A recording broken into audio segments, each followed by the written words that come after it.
Hello everyone. Now I will continue page number 50 question number 3। समान अर्थ वाले शब्दों को रेखा खींचकर मिलाइए। समान मतलब एक जैसे अर्थ वाले। दोस्त यानी मित्र, माफ और क्षमा। अवश्य, जरूर, खुश और प्रसन्न, ये दोनों समान अर्थ हैं। ठीक है। क्वेश्चन नंबर 4, व्यक्ति तथा वस्तु का नाम बताने वाले दो दो शब्द लिखिए। यहाँ पे आपको कोई भी दो व्यक्ति का नाम और दो वस्तु का नाम लिखना है। मैं यहाँ जो लिख रही हूँ आप सेम भी लिख सकते हो और चेंज भी कर सकते हो। तो व्यक्ति में आप लिख सकते हो किसी का नाम, जैसे मैं लिख रही हूँ रौनक, और दूसरा प्रियांशी।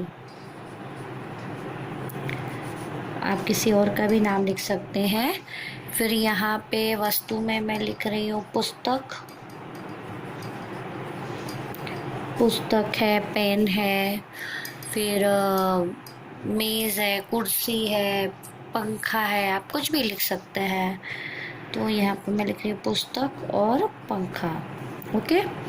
नेक्स्ट है क्वेश्चन नंबर 5, आइए कविता बनाएं। अब यहाँ पे कविता बनाने के लिए दो टाइप्स होते हैं। ठीक है, टू टाइप से हमें टू स्टेप से कविता बनानी है। फर्स्ट स्टेप है, परी के बारे में ये वाक्य पढ़िए। यहाँ पे ऑलरेडी परी के बारे में कुछ वाक्य दिए गए हैं। दूसरे स्टेप में अब आपको ये वाक्य के हिसाब से यहाँ पे सेट करना है, fill in the blanks type में। ठीक है, कविता को पूरा करना है।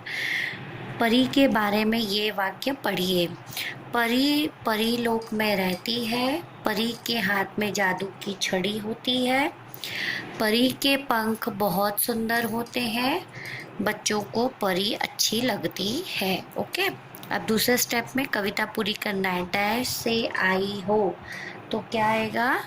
परी लोक से आई हो।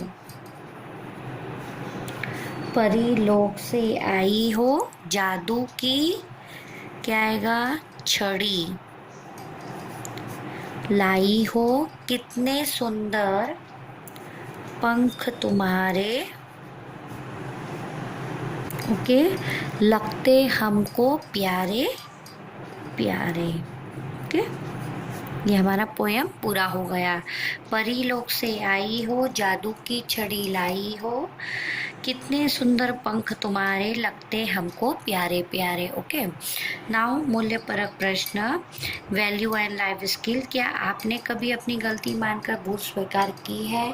अगर आपने कभी अपनी गलती मानकर भूल स्वीकार की है तो वो बहुत अच्छी बात है। अपनी गलती मानना, उसको सही समय पर एक्सेप्ट कर लेना और उसको सामने वाले को बताकर उससे माफ़ी मांग लेना, ये बहुत ही अच्छी बात होती है। ओके। और अगर आपने ऐसा नहीं किया है तो अपनी गलती को सही समय पे मानकर उसे स्वीकार कर रही है। ठीक है। नेक्स्ट है, यदि आपसे कोई गलती हो जाए तो आप क्या करेंगे? यदि आपसे कोई गलती हो जाए तो सबसे पहले आप अपनी गलती को एक्सेप्ट करिए। अगर कोई आपको आपकी गलती बताता है तो उसे आप एक्सेप्ट करिए। फिर आप देखिए कि आपने जो गलती की है उसका कारण क्या है, वो कारण ढूंढने की कोशिश करिए। फिर उस कारण से अपना सॉल्यूशन निकालिए कि अभी मैं क्या करूं कि मेरे से आगे ऐसी गलती ना हो।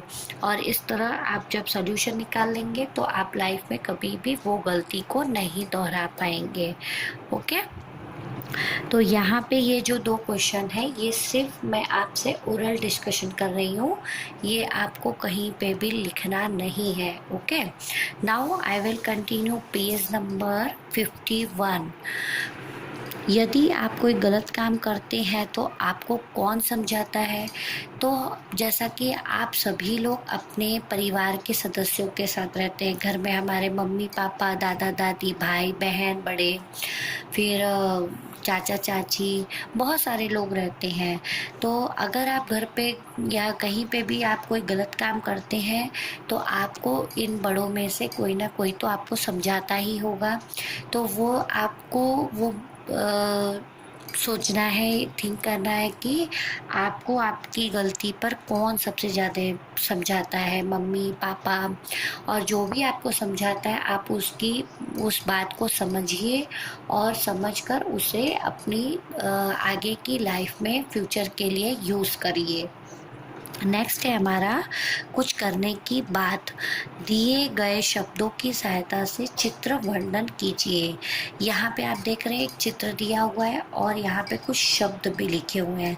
तो ये आपको मैं होमवर्क में दे रही हूँ पीडीएफ फॉर्म बनाकर, जिसे आप होमवर्क में करेंगे। यहाँ पे आप पिक्चर देखकर इन वर्ड्स का यूज़ करके कोई भी आप स्टेटमेंट बना सकते हैं। ठीक है, तो उसमें ये सारे वर्ड्स यूज़ होने चाहिए।